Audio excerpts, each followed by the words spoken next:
UniFi external portal server build versus buy. My name is Pater Gormley and welcome to the My Place Connect YouTube channel and another of our series of videos on UniFi and the marketing applications available on UniFi. So this video is about the UniFi external portal server and a little bit about it, what it is, what can it do, and essentially whether you would build it yourself or you would buy it from a third-party provider. So the first thing is, what is an external portal server? So I'm just going to skip across to the UniFi controller here, and you'll all be familiar with this layout. So this is the guest control section, and you have several options for authentication in this section. So the first one is no authentication, which pretty much means they get online without any obstacles at all. Then you have a simple password. Then you have the UniFi hotspot module, which you'd be familiar with. You can change all of the buttons here. You can do lots with this, but there's obviously a lot you can't do. You can't capture email data. You can't integrate with all other platforms. Then you have the Facebook Wi-Fi, and then this is the option we're looking at, the external portal server. So what this allows you to do is to build your own application that uses the UniFi API to authenticate users and get them online. So it allows you, when a user goes to the UniFi access point, joins the wireless network, you bring them to this portal, you put them through a registration process where you capture their data, and once they complete that process, then you let them online to the internet. So that is what an external portal server is. It's a way of intercepting anybody who wants to join the internet and getting some data, or getting them to make a step before they go online. So why would we need an external portal server? Well, I guess if you can always use the UniFi if you just want people to get online and you don't really care about the data, or you don't really care about your reviews online, and you just want people to get online easily, you can just do that. But if you want to capture customer data for marketing, email is still the number one way of communicating, it's still the number one marketing channel.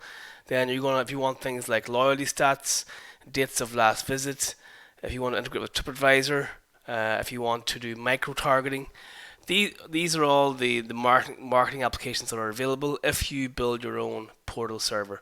If you choose to go down the route of the UniFi system, then you just don't have these options. So it really depends on your use case. Most people will not want or need this, but if you're a business, like a hospitality business, like a bar or a restaurant or retail or leisure, you're in a very competitive environment. You should really take every step you can take to increase your chances of making more money. So this is why you would consider an external portal server or service.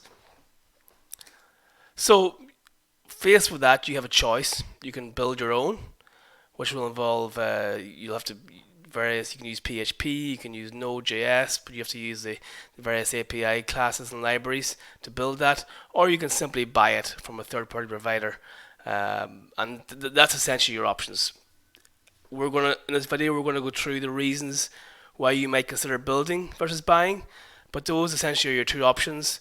Essentially, it depends on lots of different factors, but we'll go through those one by one as we move through.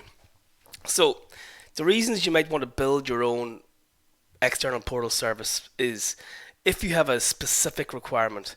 So if you had for example, a hospital that needed to take the patient number to give them access to the Wi-Fi, then that's a pretty unique environment. That's not something you're going to be able to buy off the shelf. You should really be able to, and you will probably have the budget to build your own based on that. If data security was a real issue for you, if it was super critical, that this data cannot be compromised in any not that it won't be safe when you buy it, but if you're aware, if like the hospital example, I mean, obviously patient data is critical. That's not something you really want to be outsourcing to a third party. So and if you're building something at that level of complexity, then you would certainly want to consider your own build, and that makes sense. You will probably have the budget to do it, which is fine. The reasons not to build, if it's not your core business. If you, for example, you're an MSP and you've got lots of restaurant clients and bar clients, your core business is servicing that business, is getting more clients. It's not software development. That's a reason not to build. The other reason not to build is an opportunity cost. Could you be doing something else based on your core business? And also, are there resource constraints? Do you have enough budget? Do you have enough manpower to build this? The reasons you might want to buy, if you opt for a third-party service like My Place Connect, or there are others as well, you can check online. Then that's ready to go right now. There's no time delay. You can get started right away. You will know the costs.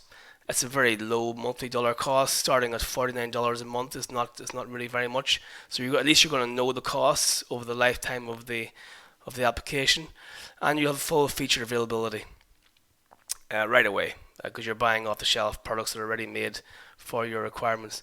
Reasons you might not buy. Maybe you have just very basic feature requirements. Maybe you really just want an email field or a first name field or a zip code field.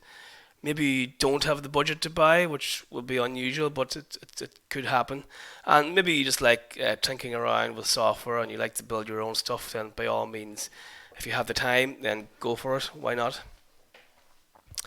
So, a couple of considerations when you're building your own external portal service. And these are important because when you start a project and you come to a certain stage and these you will hit these roadblocks. So this is what we're going to lay out in advance now.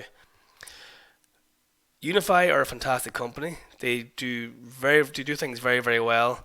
They make fantastic products, but they move fast and they change fast. And sometimes they change things and without telling everybody, and the first you will hear about it will be from an angry customer. Now, there's ways of getting around that by signing up to the beta program.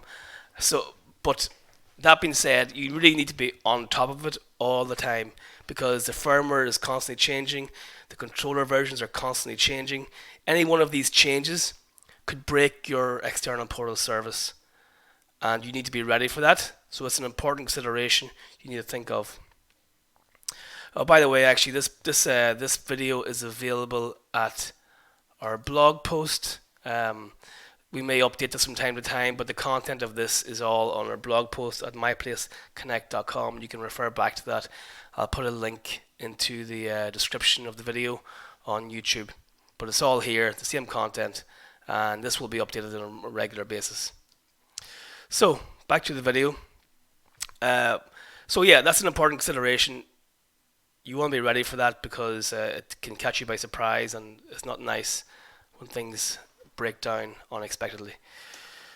The second step is if you're creating, you want to capture email, and you're building your own application to capture email using the UniFi API and an external portal service. Then remember that you need to verify that email. It needs to be verified. So capturing a load of emails and putting them to a database and then uploading them to MailChimp or Constant Contact or something like that without verifying that they're real is going to cause a big problem because MailChimp will right away block your account because a lot of people will not put in proper email addresses. So you need to, when you're building your portal, you need to consider the fact that you need to add in a verification step. So you're going to have to send out an email to verify. So when they register for the service, their email, they put the email in and they get an email out and they must click on the link to verify that email. Now you can still let them online, like we don't stop people getting online because connection is primary and the data is secondary. But that being said, you should not provide, if your client is a restaurant or hotel, you should not provide emails to them that you know are not fully verified because they will cause a major problem for their marketing teams going forward, and so that's something you need to be aware of as well. So you need to build that into your external portal. Secondly, do you have the resources to build an application? I mean, back to our original point, if it's very, very basic and you have lots of time and you like to tinker around, that's fine. There's no problem building something simple like that. But if you really want to build something that can provide value to your client, you need to ask that question because as we mentioned in our blog, almost every single software application development goes over budget and over time. So do you have the resources to keep doing that? Do you have the money? Do you have the manpower to build the portal? Very important consideration. Data security.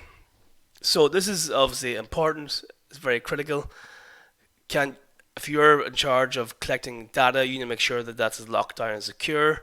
If your service touches Europe or touches a European person, then you also will need to be mindful of GDPR. And we're not going to go into detail here, but you need to make sure that you've got all the processes built into your back end that will allow you to facilitate that legal framework. And that's for another day, but it's something you need to be mindful of if your service touches Europe or a European person. Okay, another point is data needs context. So it's not really good enough to provide a list of email addresses. It's okay. I mean, it will work for most businesses or for a lot of businesses, but they also need context. So how often have they been in the store? When were they last in the store? Factors like how many devices do they have? Are they on Facebook? Or are they not on Facebook? These extra bits of data provide the context that will allow a marketing person to really get some value from this service. And it's not absolutely necessary, but if you're building it, just be mindful that who is your client. Are they going to want to know how often they've been they've come back to the venue? Are they going to want to know their last visit time? Are they going to want to know what part of the stores they visited? If it's a hotel, are they using the spa? Are they using the restaurant?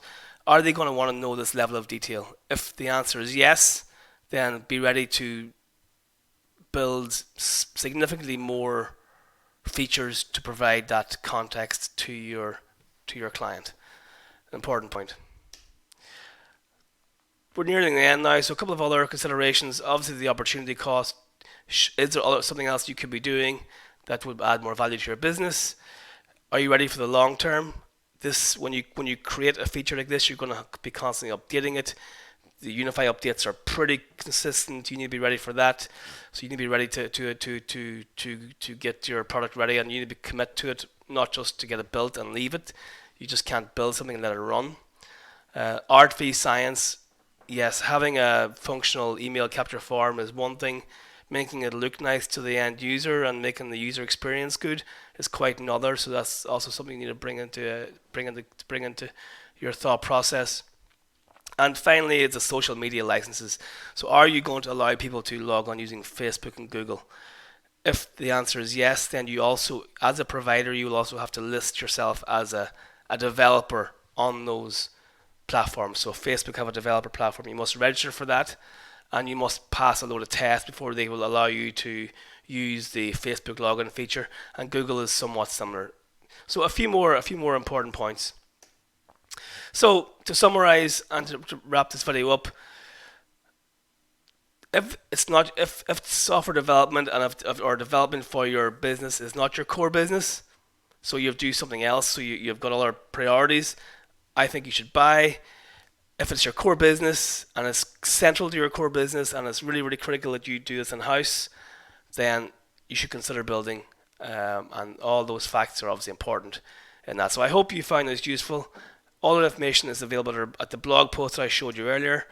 And you can, if you want obviously to buy I should neglect to mention, if you want to buy a third-party external portal service to work right away, you can go to myplaceconnect.com. You can read all about it.